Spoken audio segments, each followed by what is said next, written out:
Yes, nkulamusizaako nnyo mukwano gwange nagyo osinza okuba ng'otuwuliriza nkutegeeza nti nno oli muwuliriza mulungi ku Yugi Updates TV era kw'osinzira okuba ng'otuwuliriza gwe mukwano gwange ali eyo. Baganda bange abali e Bunaayira abali emitala w'amayanja nammwe mbaanirizaako nnyo mubale kwekuumira ku mayengo gano aga Yugi Updates TV mukola kyamaanyi nnyo gwe ate nakuba ng'osubscribinga kubiriza ogende mu maaso n'okusubscribinga likinga sharinga commentinga gwe abasubscribinze mbebazaamu ekyensusu mubale kukola mulimu gw'amaanyi ogwo gw'obutaweera okuba nga musubscribinga ku Yugi Updates TV. Muganda wange gwe ali eyatuwuliriza ebifaananyi ebyenkusiigidde njagala obitunuulire enkaliriza obyetegereze gwe mukwano gwange. Ebifaananyi ebyo mbikuteereddeyo lwa nsonga njagadde okusigira ekifaananyi kiraga nti nno kuva emabega ng'ekibiina kya National Unity Platform kikyali mu buyinza nga omukulu Mathias Mpuuga ali mu leader of opposition. Buli bwe babayitanga mu parliament oba mu nkiiko njagala weetegereza ebifaananyi byawukanako ne Ssennyonyi nga leader of opposition ssaawa za leero. Ebiseera bya leero njagala weetegereze entebe leader of opposition gy'atuddemu ne Bobi Wine gy'atuddemu. President wa National Unity Platform ku mulundi guno ng'obukulembeze bwa leader of opposition butwalibwa Joel Ssennyonyi bukulaga ekifaananyi nga Kyagulanyi yali mu ntebe ennene nga Joel Ssennyonyi ali mu ntebe entono.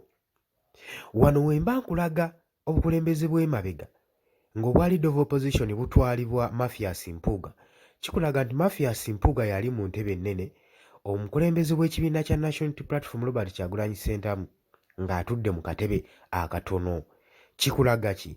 Kikulaga nti okuva emabega Mathias Mpuuga yali tarespektinga bukulembeze bwa Robert Kyagulanyi era yali abuyisaamu amaaso era tabutwala nga kintu kiri awo kya makulu, kubanga ggwe engeri gy'otuula waggulu wa mukamaawo ng'olaba kiba kisoboka.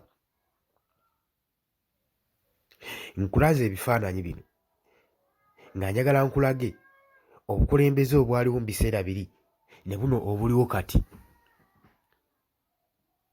Olaba obukulembeze obuliwo kati nga Joel Ssennyonyi leader of opposition era nga spokesperson wa National Unity Platform atudde mu katebe akatono, ng'omukulembeze w'ekibiina Robert Kyagulanyi Ssentamu atudde ku ntebe ennene, ekikulaga nti nno ono amussaamu ekitiibwa era obukulembeze bwa Robert Kyagulanyi Ssentamu tabuyisaamu maaso. Kikulaga nti ono leader of opposition aliko omulimu ogwamutumibwa okukola ogw'ekibiina era agutambuza bukwakku. Olw'ensonga kikulaga nti n'ebiragiro bye okutuula mu ntebe entono Robert Kyagulanyi Ssentamu n'atuula mu ntebe ennene, kikulaga nti nno obukulembeze buva waggulu nga bujja bukka wansi, ye atuusa bubaka mukama we bw'amuwa. Naye wali ekifaananyi kyali kikulaga nti Mpuuga yennyini ye yeewa obubaka sinakindi ayagala nabbuwa mukama we. Kyekifaananyi kye kyali kiraga. Ebintu bino mubyetegereze mikwano gyange abali eyo.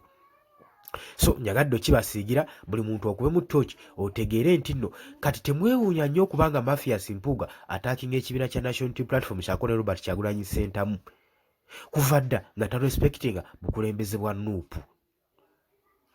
Era ke kaseera essaawa zino mwawule ku Kikambagga ku Ppeera n'Entula mwabali eyo abandaba abalaba ku Yugi Updates TV mikwano gyange. Golowooza okusinziira ku bifaananyi byenkusiigidde, golowooza ki ky'olaba? Gwe kigendererwa kyali ki? Mpuuga okutuulanga mu ntebe ennene, Robert Kyagulanyi n'atuula mu katebe akatono. Jangu ompe endowooza yo, jangu otangaaze eggwanga endowooza yo, jangu mu comment section, jangu likinge, jangu sharinge.